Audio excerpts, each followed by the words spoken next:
Delighted to welcome Matt Vandermeer, and this sort of kicks off the Center for Neural Bases of Cognition's seminar series on neural coding and decoding, in addition to sort of Miguel Nicolelis' talk the other day on this topic. The idea is just generally that there's this very exciting field in neuroscience and psychology where you can take either patterns of brain activity or patterns of behavior, pick it apart in a mathematical way, and use that to maybe understand how the brain works, how to predict behavior, how to control behavior, maybe in neural prostheses and things like that. And so we're trying to bring in some sort of leaders in this area and get a sense of the current state of the field. So Matt is at the University of Waterloo in Canada. He's assistant professor of biology and a member of the Center for Theoretical Neuroscience, correct?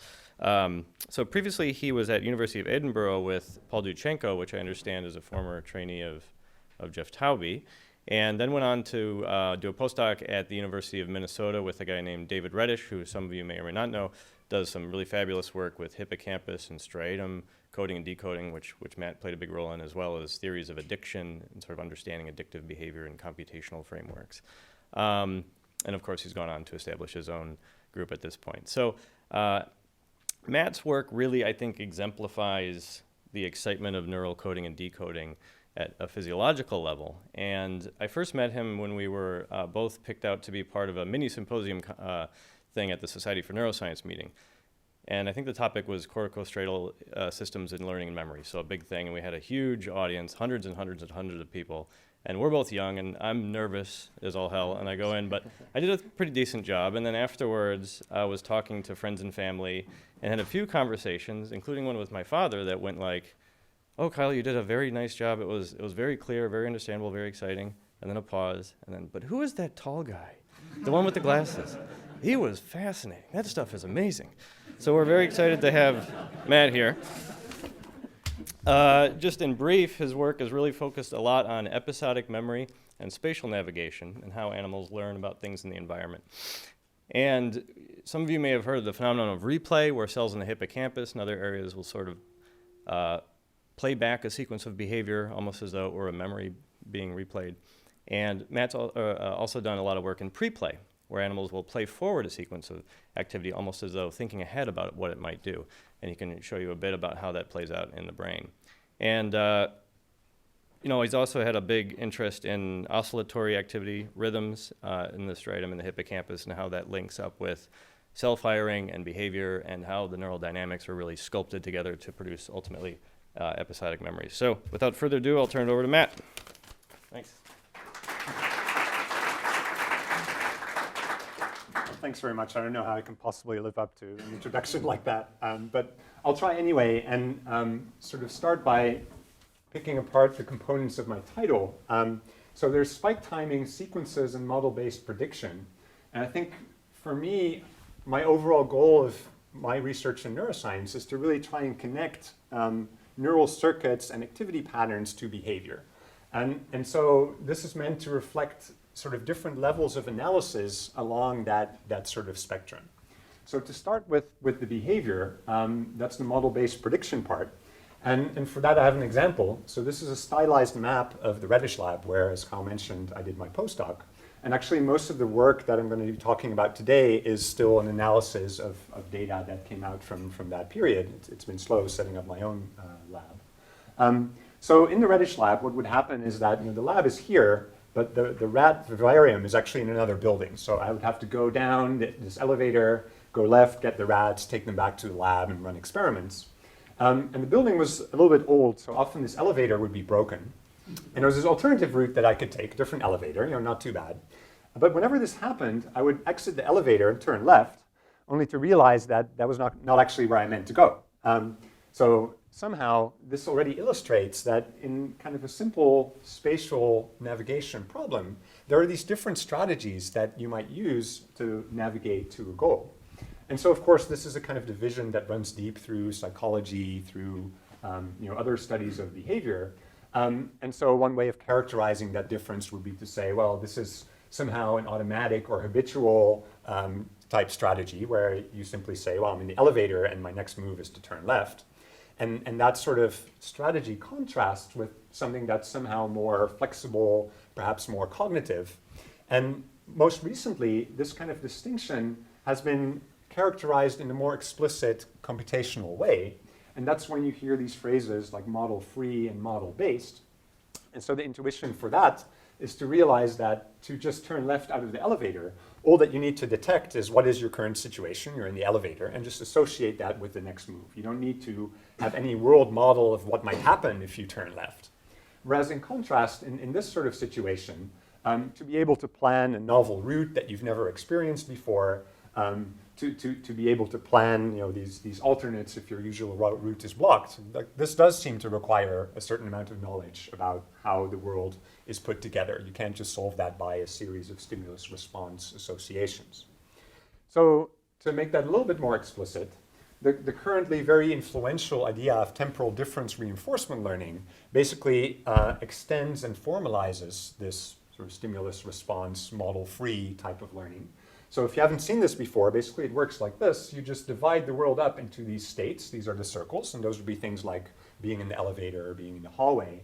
And then these edges here are actions that could potentially change your state. So you can go from here to here, and from here to here, or from here to here. And the goal of a reinforcement learner is basically to figure out from experience which choices to make so that you maximize your reward. So how do you learn that? Well, here's the idea that whenever you do a state transition, so you go from one state to the next, you compute a prediction error. So you say, I expected something, I got something, and the difference between those things ends up modulating some sort of learning process. So in this case, if I don't expect anything, I don't get anything, there's no prediction error, we don't update anything. Then one sort of computationally important step is to actually propagate back that value to the previous state. I'll explain in a minute why that's important. But if we go from here to here now, if nothing is expected, but we get cheese is awesome, positive prediction error, update the value of this action. Maybe we don't immediately update it all the way, but we update it a little bit so that we can average across probabilistic rewards. But now we have to do this critical step of then updating this value to this state. And the reason we do that is because now we can learn from this step here. So that even though this state itself is not rewarded, it can provide kind of a proxy reward so that we can fill out all the values in this whole tree and learn to take actions that don't give immediate reward, but put us in a situation where we can get reward later. So you can imagine if you just keep applying this simple step that you're just experiencing all these kind of transitions, you're doing this updating, then eventually after enough trials, I'm just making up these values here, but you can imagine you've just filled out this tree so that every action has assigned a value to it now. And so what this means is that you've reduced the decision-making problem to basically a simple comparison between some different numbers, right? If you're here and you're trying to decide, what to do, you say, well, action that's worth 5, action that's worth 3, easy choice, right? You go with the 5. So now, again, you don't have any knowledge of that taking this action leads to this state and taking this action leads to cheese. All that you know is that there are certain actions that are possible and there's these numbers, these cached values associated with them. So that means that decision making is fast, but it's based on previous experience rather than on some model-based decision. So to make that contrast explicit, I guess there's one little refinement here that typically you want to discount these values so that the same reward sooner is worth more than the same reward later. So you don't actually would have the same number here and the same number there, but the same idea applies. So of course this has some limitations that because these values are rooted in previous experience, these are not going to be very useful if something changes. If perhaps your own motivations change, that you're now thirsty instead of hungry, or perhaps if the world somehow changes so that none of these states and actions are the same anymore, then you're sort of stuck in the past and you're limited in what this previous experience can do. So as an alternative, if you imagine, suppose you were at this state here, but you did have a world model that could tell you, if you go left, where do you end up next? So then you would be able to represent mentally what would be the outcome if you went right and then left, without actually doing it. So in this way, if you experience a motivational shift, you don't have to rely on these previously cached values, but you compute in an online way what is the current expected value of these possible outcomes. But to be able to do that, you need to have that world model, right? You need to know these relationships of how actions relate to subsequent states and possible outcomes. So in this way, you have a rather different view of what a decision involves, that you can't rely on these previously cached numbers, but you have to somehow consider these alternative options. So this is probably going to be a slower process. But what you get instead is that you can be more flexible in what to do. And this also means that learning is a bit different. Instead of applying these prediction error update rules to learn action values, now you're learning about how different actions result in other states so that you can build up this world model. So this is now just a little bit of a more explicit restatement of that old division of the habitual and the flexible, but now it's model-free and model-based. So this then connects to the hippocampus. And because you might be surprised, like, why are you talking about decision-making in hippocampus? Isn't that supposed to be for memory and maybe for navigation? But it's worth remembering that planning, so this kind of decision-making that does rely on predicting explicit outcomes of this model-based kind of approach, it shares some features with episodic memory, right? The sort of classic territory of hippocampal involvement. In that both of them, you don't want to be just verbatim sort of recall of previous experience, because that's not very useful for a decision-making process. That if you're only tied to repeating what you've done before, you're not going to be able to do reasonable things in a new situation. And likewise, we know that episodic memory is not just watching the tape. It involves these sort of elements that are more constructive. And of course, both episodic memory, or any kind of memory for that matter, and memory and planning involve kind of a dissociation from the current sensory environment, right? That you have to let these internal dynamics of your neural circuits come up with their predictions. So maybe that connection between hippocampus and decision-making and model-based decision-making in particular is not so far-fetched. So if you actually were to record from neurons in the hippocampus, as you probably all know, you're likely, in the case of a rat, to find these place cells, which are basically neurons that preferentially are active at a specific location in an environment.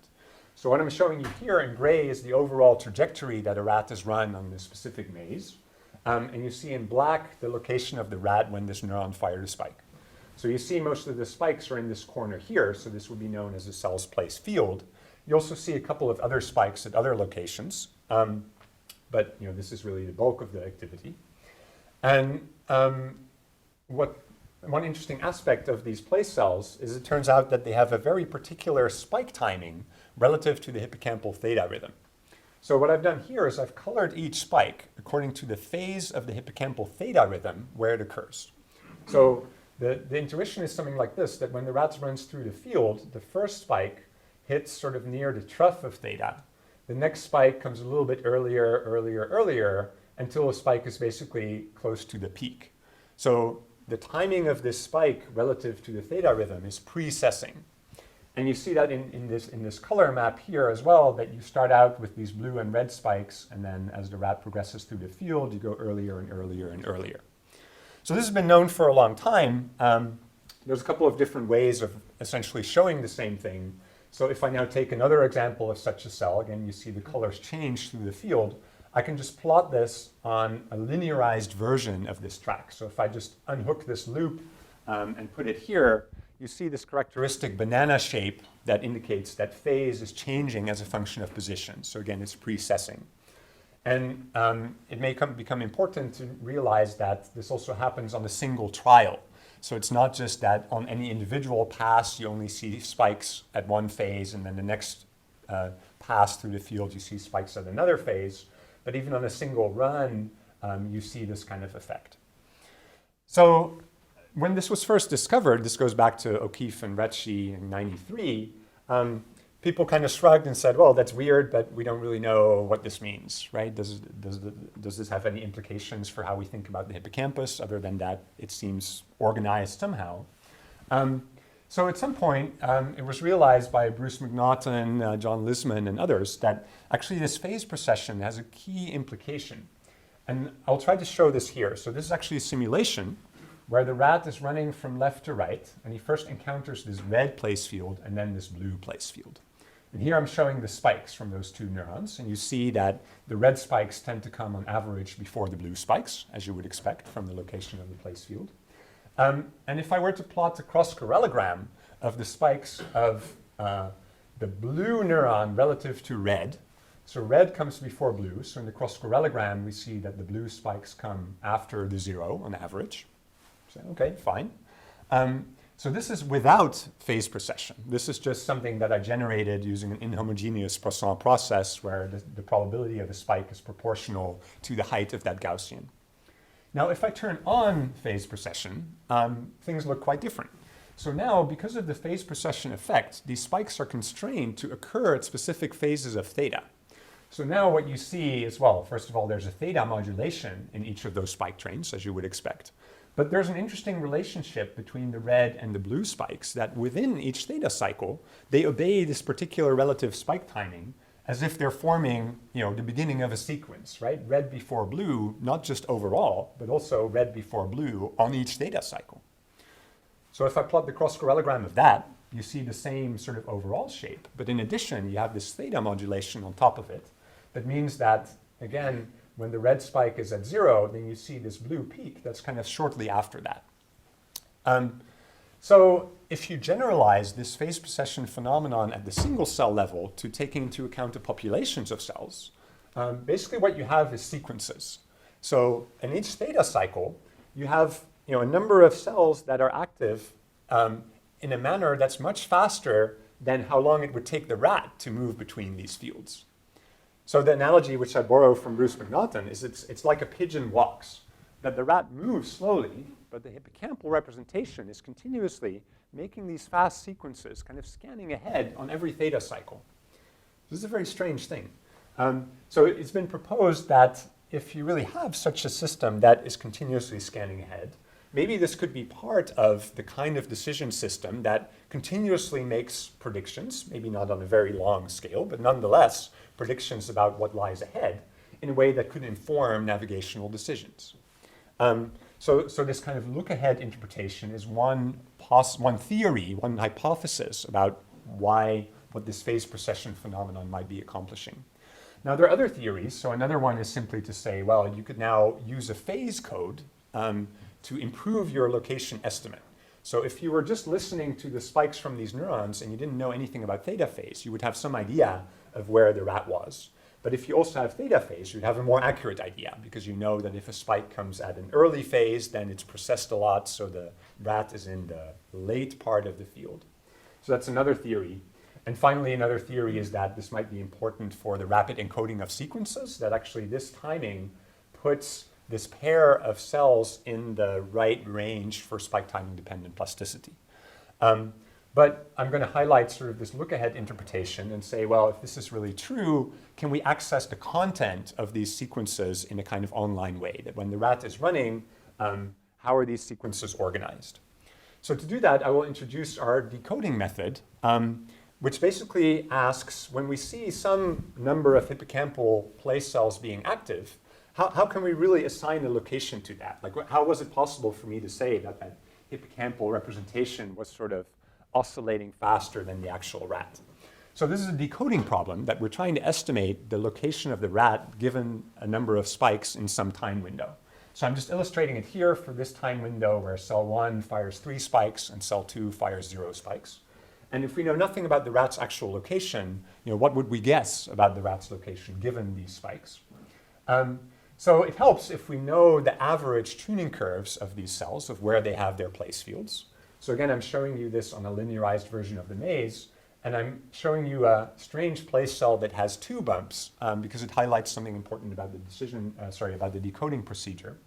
So if we know that this cell fires 3 spikes in their given time window, and that on average this cell is likely to be active here and somewhat likely to be active there, then we already have an intuition about where it's more likely that the rat is, right? It's not very likely that the rat is here or here, and it's probably more likely that he's here or here.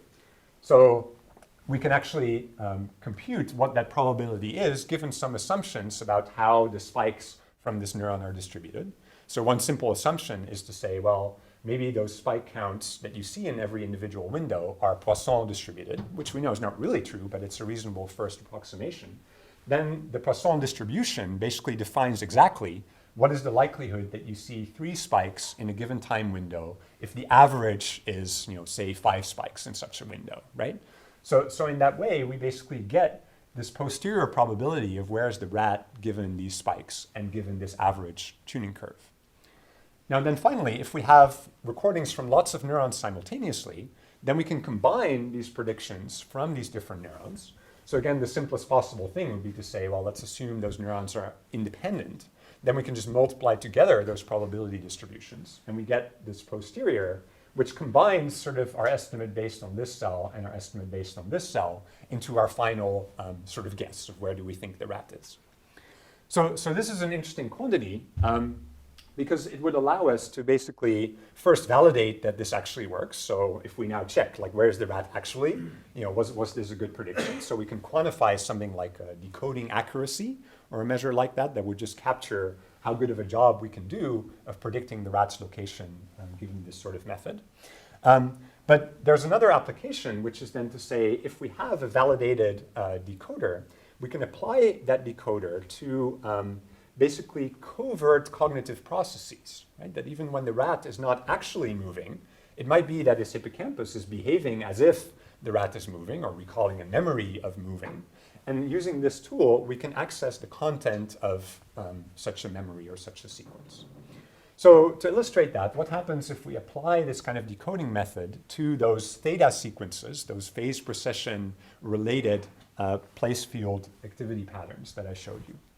So here's a busy slide that just has a number of examples like that, where basically all the panels have the same layout, and what it shows is the location of the rat that's indicated by the arrow, and then the location of the peaks of some of the place cells that were active during a given theta cycle. So here you see the theta rhythm. There's 2 peaks of the theta cycle. And in this raster plot, the neurons are organized according to the location of the peak of their place cell. Or the place field. So you see first this one is active, then this one, then this one, then this one. It's sort of a little sequence that maps onto this particular trajectory on the maze. So if we apply our decoding, we would say, well, if we didn't know where the rat was, initially we would guess they were here, then here, then here, then here. And so this is within a theta cycle, about 125 milliseconds or so.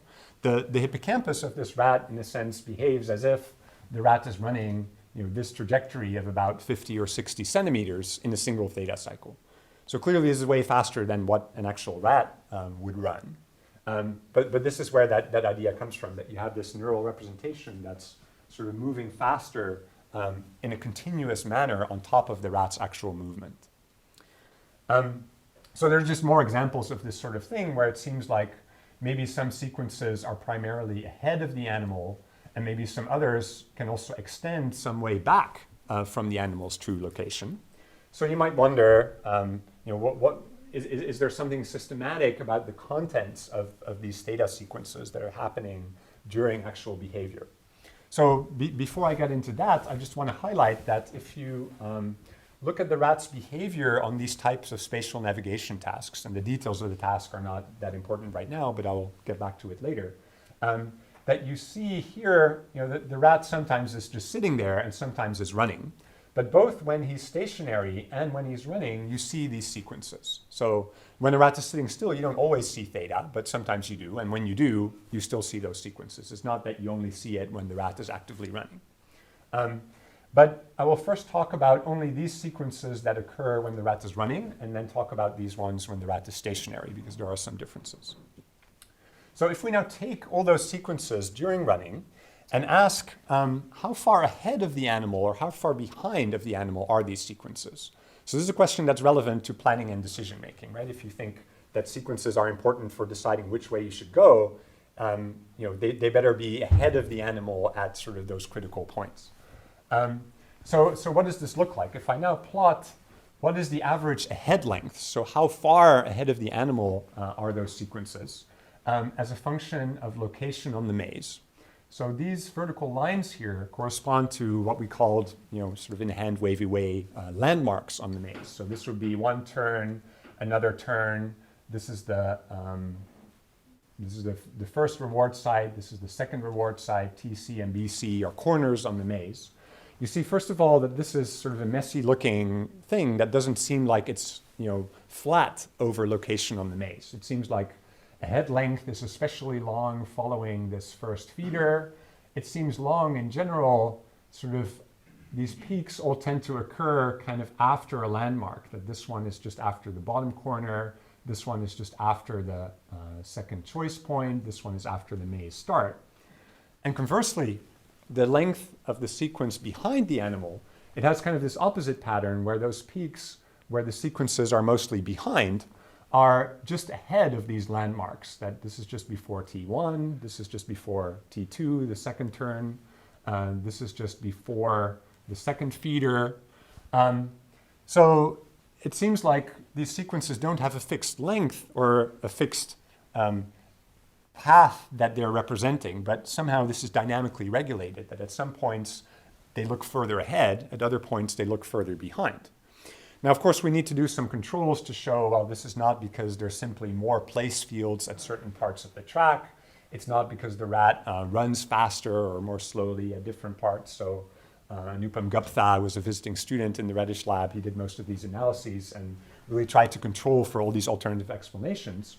And it seemed like none of the distributions that we could find about place field density or mean velocity really accounted for that kind of pattern. So another way to look at the same thing is just to show a decoding-based plot, where now we have here the animal's actual location and here the decoded location. So if those line up, then you would see a perfect diagonal. And we see something that's like a diagonal, but with some deviations. And the deviations take the form that you can see here, that the slope of this decoding is not the same as they're both equal. That when the rat moves past this bottom corner, the decoding is mostly above the diagonal. And when the rat approaches the next landmark, it's mostly below the diagonal. And the same thing you see here, that there's this bulge here, which is indicating that, as the previous plot, that when the rat passes one of those landmarks, that then the sequences are more ahead. But when the rat approaches a landmark, the sequences are sort of unlikely to cross it, that they stay behind. So this is perhaps not what you would expect from something that would be useful for decision making, that you would hope that when you approach a turn or a key landmark, that if this is where you're trying to decide between alternatives, then if your representation of what's coming doesn't actually cross that point, that's perhaps not the most useful thing. So perhaps this is more something that is relevant to memory, that this is about the ongoing encoding of experience, that it's already providing a segmented or chunked representation of this environment, that instead of representing everything continuously, the sequences are unlikely to cross these landmarks to provide different segments of the maze rather than one continuous experience. So just to sum up that part, these theta sequences seem to dynamically look ahead or behind during behavior. At least the ones when the rats are moving don't seem obviously related to what's really a decision, but I interpret this more of perhaps a memory-related mechanism. But I didn't tell you about the sequences when the rat was paused, because these were during movement. So what happens when the rat pauses? So here I need to tell you a little bit about what's actually going on in this task. So this was a task I inherited when I came to the Reddish lab because it was already set up and it seemed suitable. So the rats on any given day are naive about which side of the maze is rewarded in general. So either this side can be rewarded or this side can be rewarded. The rats have to figure it out from experience. And also the sequence of these turns often changes. So the rats may not know that they're supposed to go right, right, left, right. But on the previous day, maybe they were meant to go left, right, left, left, or something like this. So I've drawn here this red box that will show you a zoomed in view of what happens during the first few trials on this sort of task. So the lights will go out, but you'll see LEDs on the top of the rat's head that will show that he went left on lap 1. On lap 2, there's a little pause, he goes right. Lap 3, he goes left. And now watch what happens on lap 4. He comes up to the choice point, and sort of there's this longer pause and this looking back and forth. And then during late laps, once the rat's figured out, oh, the reward is always on the right on this particular day, there's no more of this pausing. He runs a little bit more slowly, but doesn't stop there anymore. So this is something that's been noted many times and called vicarious trial and error by Tolman and Munzinger and others, and seen on many different mazes, including some of yours, I believe. So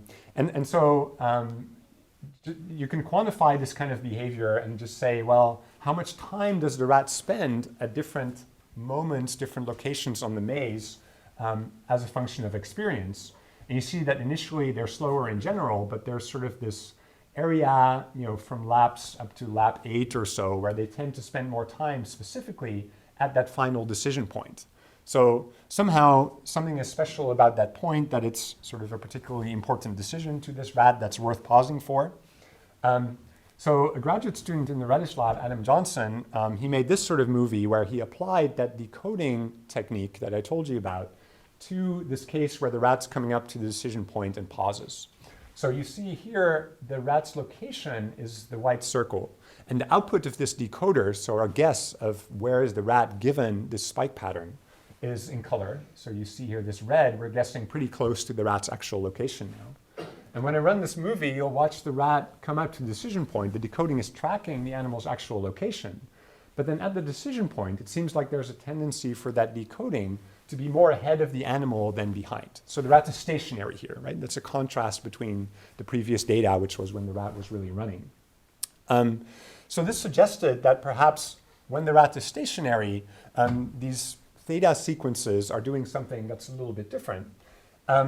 So in follow-up analyses of this and other data, we tried to basically quantify, how general is this phenomenon? Is it really that at that choice point that you see representation ahead rather than behind? So what's plotted here is simply how much of our decoding falls into these boxes that are either ahead in pink or behind in yellow. So there's a sort of baseline offset between the two that just comes because the boxes are not the same size. So that's probably something we should have done differently in this analysis. But the key thing here is to notice that for the forward box, you see that initially the probability is high and then sort of settles down to a stable level. But for the behind box, there isn't sort of a corresponding phenomenon there that this stays pretty much flat, suggesting that initially this representation is not just poor quality in general. This would mean that your decoding is kind of spread out among a larger area, and you would see increases both in the ahead or the behind. But here, that increase is specific to the forward box, which means that really this representation has a tendency to be more ahead of the animal than behind. And we don't see that in, for instance, this other choice point here, where we apply exactly the same analysis. It's physically the same bit of maze that is there. But now you have the situation where, to the extent that there's any change overlap at all, it's the same in these two boxes. So that's just a general increase in the specificity of the decoding, rather than a selectively forward representation. So it really seems like these theta sequences selectively look ahead at this decision point rather than just any old point on the maze. Now, one thing that's important to realize about decoding, I apologize that this is so small, that for hippocampus, we know that we have place cells and we're going to be able to decode a location estimate from it. But what if we have a structure like the dorsolateral striatum, where we know that neurons respond to things like turns and perhaps particular cues that are available in the environment, but it's not really a place representation in any meaningful sense? Well, if you run the same decoding algorithm on dorsolateral striatal data on this same task, it turns out that you can decode this location really well. So I'm showing here decoding accuracy as a function of the number of neurons in the ensemble that's being decoded. So obviously, if you have more neurons, you can do a better job of decoding. So you can't just report just an accuracy number that doesn't take into account how many neurons it's based on. So really what's important are these slopes here. So the blue line is the hippocampus. You say, okay, we get some big ensembles and then we can decode really well. In dorsolateral striatum, the red line, we never get as many neurons as we get in the hippocampus. But the slope of the line seems to indicate that if we did, then we really would do pretty well. And the green line, by the way, is ventral stratum, which doesn't seem to contain a lot of information about the rat's location. But this just means that in often different variables are correlated with each other. That the reason we can decode place from dorsolateral stratal neurons here is because those neurons tend to be active at particular places, not because it's a place representation in any deep sense. So it's just kind of a caveat. But in this case, we exploited that to ask, well, given that we can decode a location estimate based on dorsolateral stratal ensembles, does it show that same preference for looking ahead at a decision point? So we have that same plot here. And it's a little bit hard to see, but in this case, again, you see this phenomenon where both for the forward and the behind boxes, you see a slight increase initially, which again just corresponds in your estimate just being more spread out. It's not that it's asymmetrically more forward than it is behind. And again, that's in contrast with what you see in hippocampus, where it is forward in these early trials when the rat is pausing. So it seems like it's not a general property of just any old brain circuit that you have these predictions or anticipations of what will happen next, but at least between hippocampus and dorsolateral stratum that there's this distinction. And it's often pointed out that dorsolateral stratum seems to be more important for these types of automatic or habitual tasks that you learn with experience, whereas hippocampus seems to be more involved in these kind of more model-based or place navigation strategies that are not directly linked to previous experience. So to sum up that part, during these vicarious trial and error episodes, when the rat is stationary, you see more a representation of locations ahead of the animal than behind in a way that's not just uniform in the maze or uniform across brain structures, but is specific to the hippocampus and these decision points. So another source of sequences in the hippocampus is what's known as replay. So these occur during what you might describe as a different network state of the hippocampus. So what I've told you about previously is during this theta mode, where you have this big 8 hertz rhythm when the rat is actively engaged in things. But when the rat is resting at the reward sites, what you often see are these very violent network events where lots of hippocampal neurons are synchronously active, and you see this high-frequency oscillation in the local field potential. These are known as sharp wave ripple events, or sharp waves or ripples for short. And those are known to be associated with this replay of particular trajectories on the maze. So this is kind of the same plot as before, where I'm ordering the place fields according to where on the track they have their fields. So you can see these nice sequential activations over time. So note this is kind of a longer time scale now. This is almost 500 milliseconds that this sequence occurs over. And again, if you map that onto the maze, you see a nice trajectory that almost goes halfway around that track. So here the rat is physically here and is replaying this part of the maze. In this case, the rat's physically here. You replay this part. And these replays can occur in the forward and in the backward direction, which is actually in contrast to those theta sequences, which are only forward. So here's an example where the rat is here, and you get a replay that's backward like that. And sort of a few years ago, the sort of common interpretation of this was that it was really about memory, that what the hippocampus was specializing in is to rapidly encode something that happened maybe once, and that then was temporarily stored in the hippocampus to train cortex of that particular experience, and that sometime later the hippocampus would forget that and be freeing up space for new experiences, and that this replay was the mechanism by which cortex could learn from those experiences that were now stored in the hippocampus. So that kind of theory would predict then that what is being replayed is just a straightforward reflection of what happened recently. And so we thought to test that idea by taking advantage of the fact that we see these replays that are either on the same side as the rat. So if the rat is here, then most of this replay is either in the middle part, the common part of the left and the right arms of the maze, or on the opposite side where the rat is here and the replay is now on this other side. And so the intuition here was to say, if we have a situation where the rat is only running that left loop for a long time, then recent experience is primarily left. And so if this memory theory of hippocampus is true, then we should be replaying primarily left. And so compared to a case where the rat has to alternate, for instance, where you go left, right, then you should be replaying those things approximately equally. So you can quantify that by basically saying what percentage of replays on the opposite side would you expect given some of these theories. If only recent experience is important, then you should see more opposite side replays if the rat is alternating, because the other side has been experienced more recently. But if you're only running left laps and the right lap was a long time ago, then you don't really expect a lot of replays on the opposite side. And likewise, you could say, well, maybe replays on the opposite side are just totally independent of the rat's experience, then you expect approximately equally. So the reason these values are the way they are is because it's based on the actual number of replays and the actual number of place cells that we recorded. So if we now ask, in the data, comparing alternation and left only or right only, we actually see something that is the opposite of what would be expected under this recent experience kind of scenario.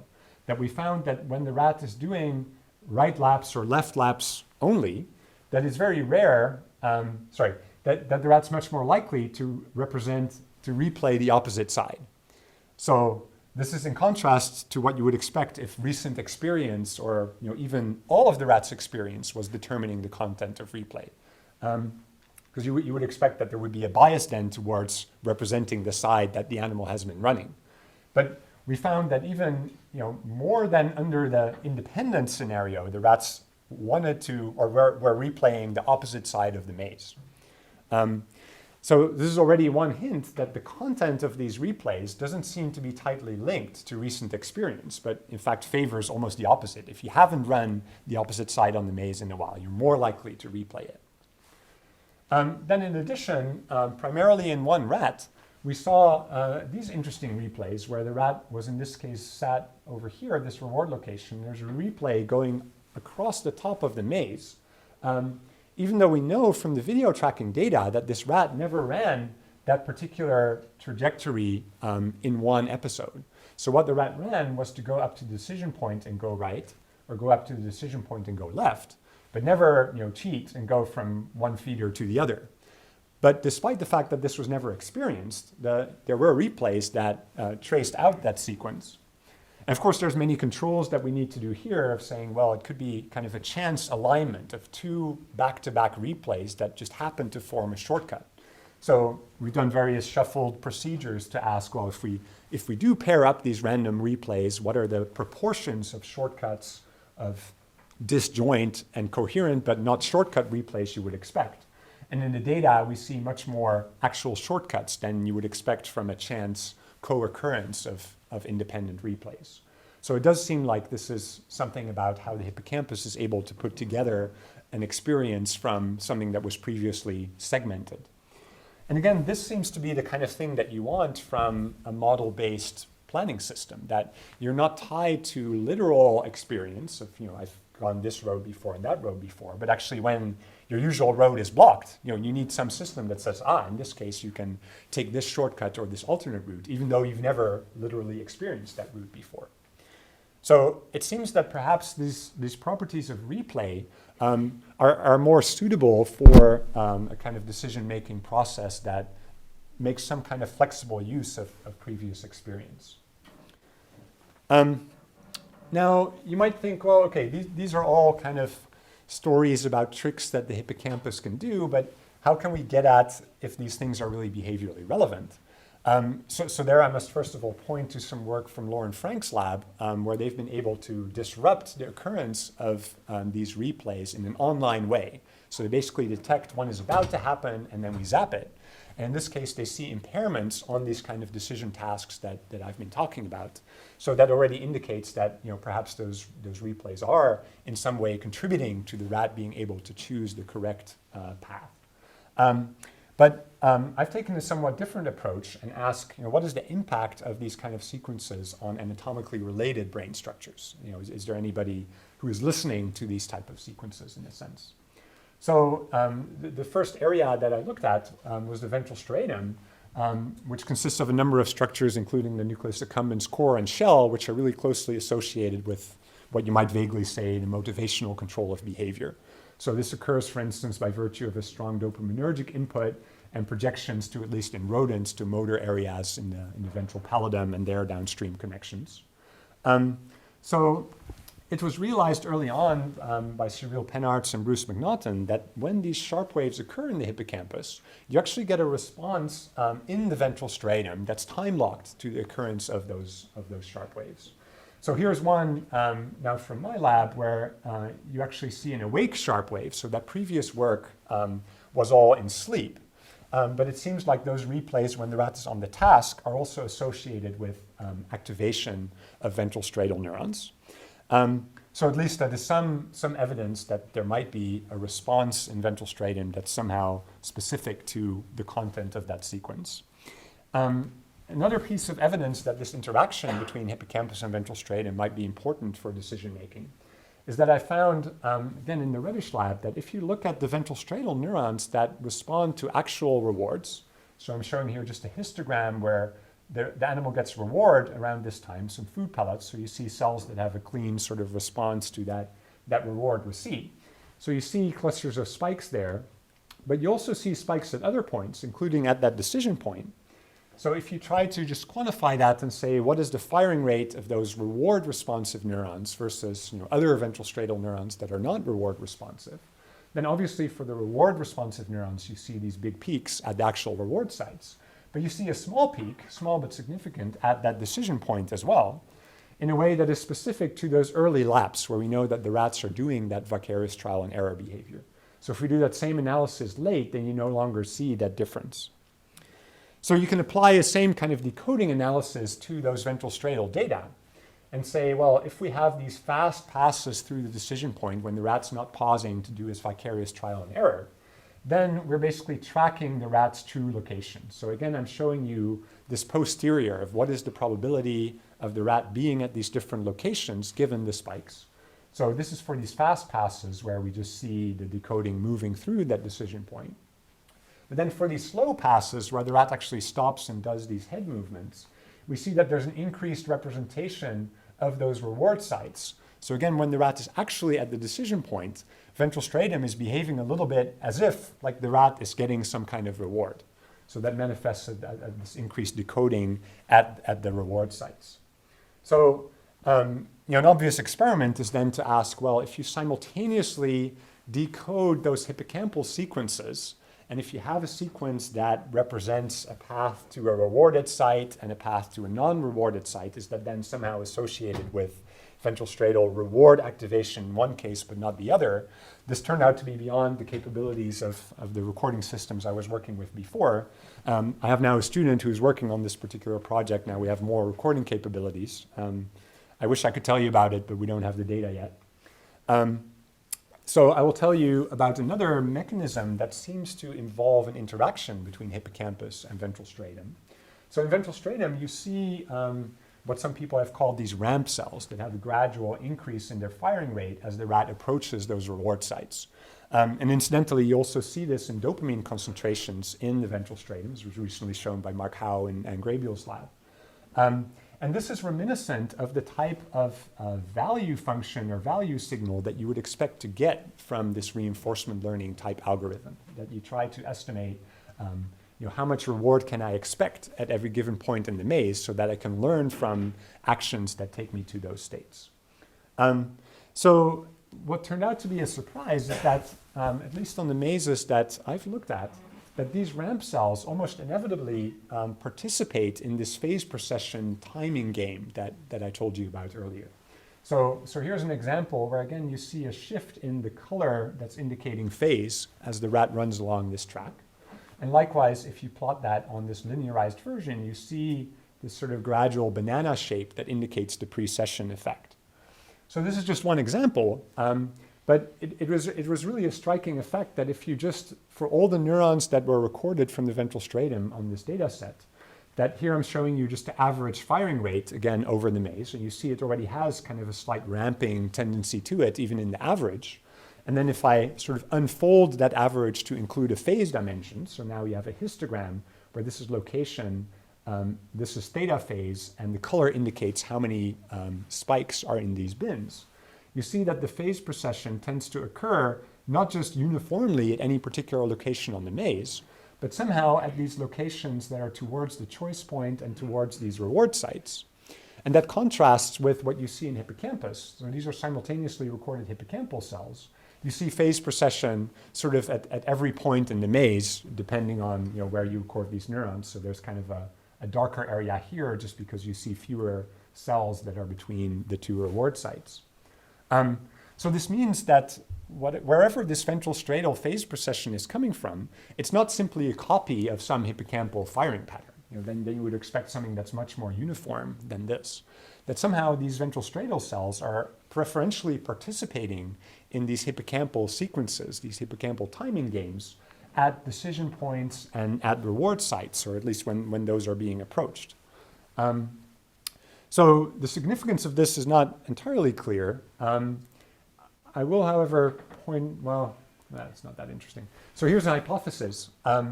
So if we have these sequences, whether they be theta sequences or replays, you might have a situation where these 4 place cells are active, in sequence. And if that's a sequence that leads to a non-rewarded site, perhaps that leads to a different response in the ventral stratum compared to a sequence that leads to a reward, that perhaps in that case you would see such a response. And so as I mentioned, this is something that is possible. We don't know if it's true or not. This is something that's currently being tested with these dual structure recordings. But either way, the fact that you see ventral stratal ramp neurons participating in these sequences, so both the theta sequences as evidenced by phase procession and sort of these responses to sharp wave ripples, indicates that there may be a coordination between these structures that represent different parts of a computational process, that the hippocampus is providing possible locations or possible outcomes, and that those are somehow associated with firing patterns that seem like they're more reward related, that you have these ramps or these neurons that respond to actual reward delivery. So there's a lot of scope there for relating the content of sequences then to what those responses are. Just to give a little bit of an impression of what are some current projects going on in my lab, and it's really just only over the last 6 months or so that I've had students for long enough and equipment working that we've been able to do something. So actually, postdoc in the lab, Julien, he wanted to establish more generally ventral stratum is an area of convergence, not just from hippocampus, but from other areas as well. And how should we understand that flow of information? Is there some mechanism that can regulate that at certain times hippocampus is influencing ventral stratum, but at other times perhaps some other areas? So he did this multi-site recording approach where there's some tetrodes or electrodes in ventral stratum, in medial prefrontal cortex, and in the amygdala in this case. And this is just a local field potential recording where you see that there's some events, such as this one that's in the beta range, that's very strongly related to this amygdala LFP. But other fast gamma events, such as the one here, seems more strongly related to medial prefrontal cortex. Now, this particular recording didn't have hippocampus in it, but it seems to suggest that ventral stratum can transiently synchronize with different areas at different times. And I think that's particularly relevant once you establish that these different oscillations in the ventral stratum, so here I'm highlighting a slow gamma event in red, a high gamma event in green, and a slow gamma event again in red, that when you have these different gamma oscillations, that those actually are associated with different spiking patterns in the ventral stratum. So here's kind of an alternate decoding approach where we ask, for a given oscillation, how well can we guess based on these patterns of spikes, whether it was a beta event, a low gamma event, or a high gamma event? It turns out that, again, as you increase the number of neurons in your ensemble, then your guess dramatically improves. So these are just the error rates from a number of different classifiers that we try some different ones because it's not always a priori clear which one will be the best. But the fact that this drops below chance, even for small numbers of neurons, indicates that which oscillation is currently in place is related to a specific activity pattern that could represent a different type of information. So this could be a basis for then further asking, well, during one type of oscillatory event, is that more associated with a place representation, but in another more associated with a cue representation, or these types of questions. But I think this is a piece that's often missing from stories that involve oscillations and coherence. It's all well and good to say that two areas seem to be synchronizing in some way, but you want to establish that that is then associated with a pattern at the spike level that's actually distinct for those different oscillations. And that seems to be the case in ventral stratum. Now, it's not yet clear how and if this has anything to do with the hippocampus, but at least in principle, there are these different ensembles that are active in different oscillatory states. I guess the timing works out that way. So first of all, I want to acknowledge David Reddish, in whose lab a lot of this work was done, and Upam Gupta, who was actually a student at Carnegie Mellon, but visited the Reddish lab and did a lot of these analyses, and we recorded a lot of these data together. And then now in my lab, my postdoc Julien, who's doing the Gamma project, and of course the funders from Canada. And thank you very much for listening.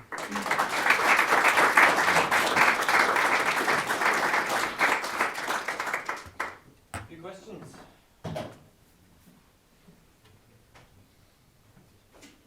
I'll start. Okay. So going back to the model-free, model-based kind of approach, there's lots of data, especially from imaging, that there's competition between the two, that they're cycling back and forth between which sorts of strategies are being used in behavior.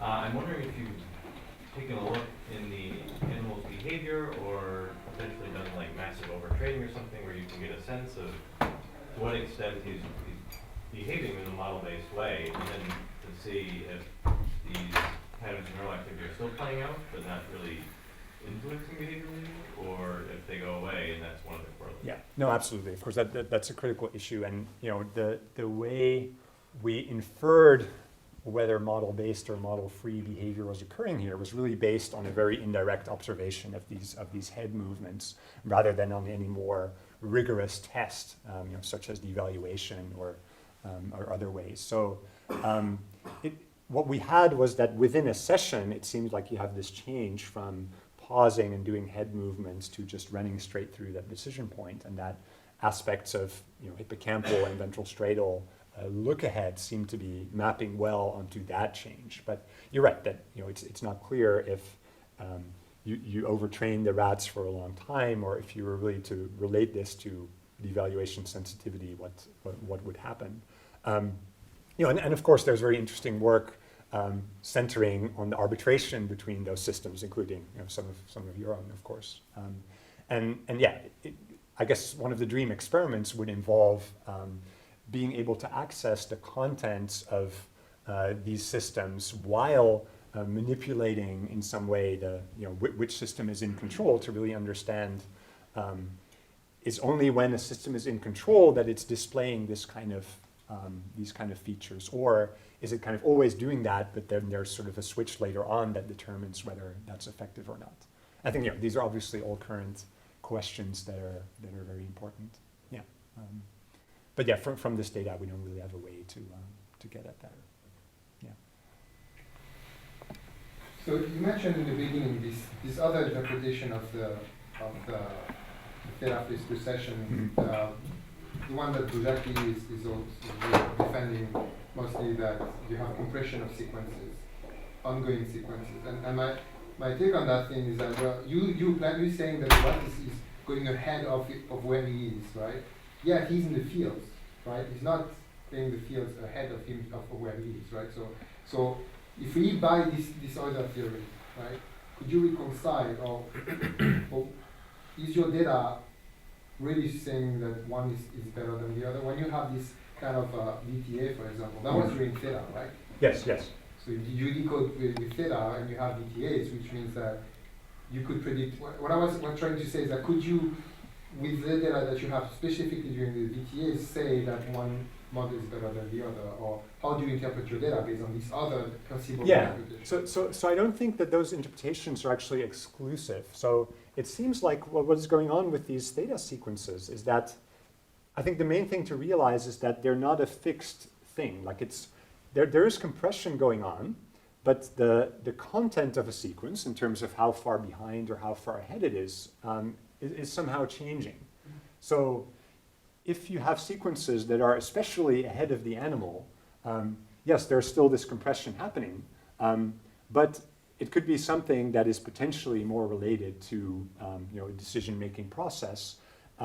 but the mechanism could, in a sense, be the same, right? If you have all this hippocampal machinery that seems so tuned to make these sequences during theta, it seems the kind of thing that a biological system might do to say, wait a minute, we can use that for some different applications. Like we can use it more for a memory type of thing because of this compression, basically repeating a single experience 8 times because of this compression, putting it in the range of STDP.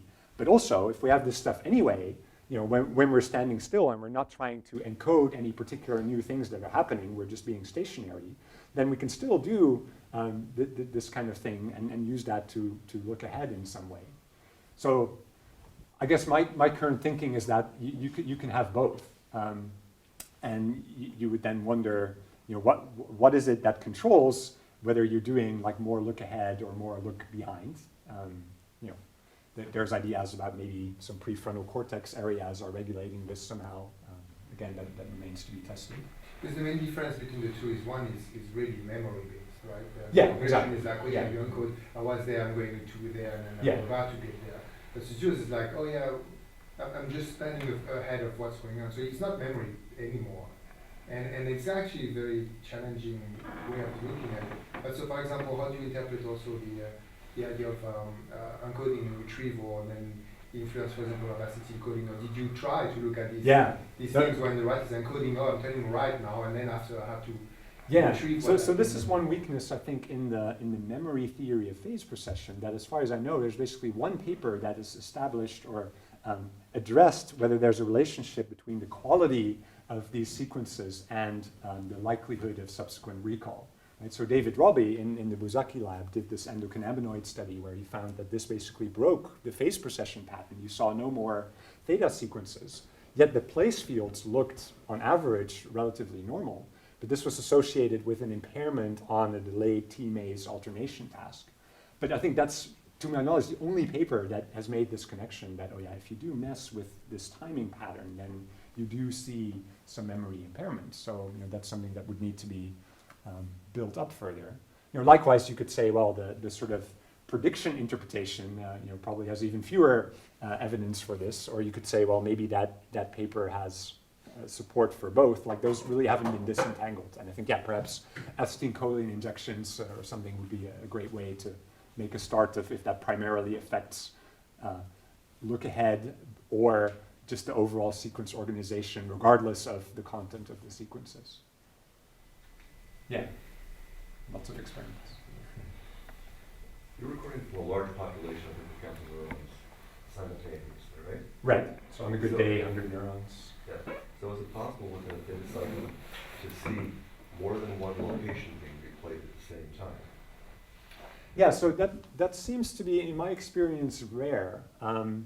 What you see during a theta cycle, if you have enough neurons to see it, it almost always seems to be this continuous sequence. And I'm trying to think, you see the kind of thing where on alternate theta cycles, you might see quite different representations. But within a theta cycle, this, to my knowledge, does not seem to happen. Part of the proposal for that involves these kind of attractor network type models that strongly constrain which neurons can be simultaneously active. They basically have this kind of bump of activity there. The network connectivity forces the activity in one bump rather than multiple ones simultaneously. But that once you reset that network across theta cycles, when inhibition basically kills that bump and a new one can grow, then you could have one that is quite different from the previous one. So what are the physical properties of the topography of these place cells? Yeah, this is a topic of some controversy. So some people have reported that there is a relationship between where place cells are anatomically and where they have place fields. Others have disputed this. It seems that once you take into account that an animal needs to represent many different environments, that you actually see this phenomenon of remapping, that basically an orthogonal set of neurons is active in a different environment. that it seems hard to maintain sort of a strong topography because you need to represent all these things somehow in parallel. And if you discover that there's actually a room next door once the wall opens, what if you run out of hippocampus? But of course, that doesn't exclude the possibility that there are some local topography effects. So it may be that those exist. But I think to a first approximation, there's no relationship at all between where a cell has a field and where it is located in the hippocampus. But there may be small effects where you see something where if cells are really strongly connected, then they likely have related fields. Is that fair? So single cells have different tuning functions depending on which environment they put in. Is that what you're saying? Oh, well, I thought what you were asking was about when you have multiple cells, is there some relationship between where they have their fields? It's certainly the case that any given hippocampal neuron can have multi-peaked fields be active in multiple locations. And certainly if you make the environments bigger, that will become more obvious. Yeah, so the kind of thinking is kind of like an input to the hippocampus has these grid cells, which are, you can think of as kind of sinusoids at different frequencies. So then you can make sort of Fourier combinations that give different place fields that can be very sharp or that can be multi-peaked, and you see all of them. So I just have a sort of a basic question. Does every ripple event show a trajectory, either look ahead or ahead? Well, so what percentage do? Yeah, the problem is that a rat experiences many environments, not all of which you have the place fields for. So it's not clear if when you see a replay that appears to be disorganized, if that's because it's actually perfectly coherent in the rat's home cage or perfectly coherent in some other location. So you could ask, well, for a single environment that you have the place fields for, what percentage of replays are in that environment? And yeah, so I don't know if that's been estimated. I guess if I would guesstimate it, I think on the kind of mazes that we've looked at. So for those replays that have a sufficient number of cells active to tell, I would say somewhere between 15 and 40%. During while they're performing the maze test. While they're performing the maze test. And during sleep, what is that? I don't know. I never really analyzed the sleep data. I imagine it would be lower, but yeah. And of those 15 to 40%, how many are look-aheads versus, Oh, so for the replay, they don't even need to start at the rat's current location, right? You can have them start basically any location in that environment. There is somewhat of a bias for them to start at the rat's current location, though. And yeah, I would say maybe again the mazes that I'm familiar with, those would maybe twice as likely to see ones that start at the rat's location versus ones that are at some other location on the track. The proportion of forward and backward seems to depend on experience somewhat. This really hasn't been studied systematically as far as I know. So yeah, there are lots of questions about the content of these sequences, for sure. I saw another question. I forgot where. There's some paper from the guy called Diba where he Yeah. looked at the backward and the forward, but that was in the linear track, and that's why Yes. I was. Yeah. So I was really related to that. It's like, so in the linear track you can see some replay, some preplay, and then everything in between, right? There's a lot of random distribution patterns that you observe, and then they seem to be random, right? So, but in your team with British, you show that you have some shortcuts and things like that. Then there's another paper from Frank where he shows that you actually could have replay of you, the place you've been there before. Yeah, exactly. So it could be the Yeah, cage Matthias or Carlsen, stuff. yeah. Mhm. So did you try to recompose some of them? Did you, for example? Yeah, we only ever ran the rats on one maze, so we never got a map of how the place fields were organized in some other environment. So yeah, this is also an interesting question, especially if you think about sort of generalization between different environments, right? Like, is this somehow related to the ability to represent this other environment? And yeah, I guess that's really currently not known.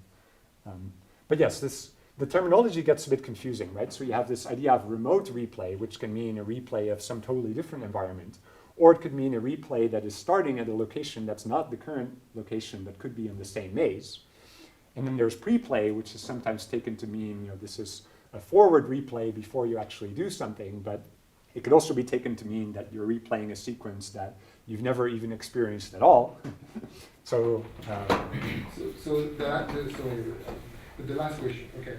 Now, who is saying telling the hippocampus, please do me this replay this way, or this way, or this way, or this way?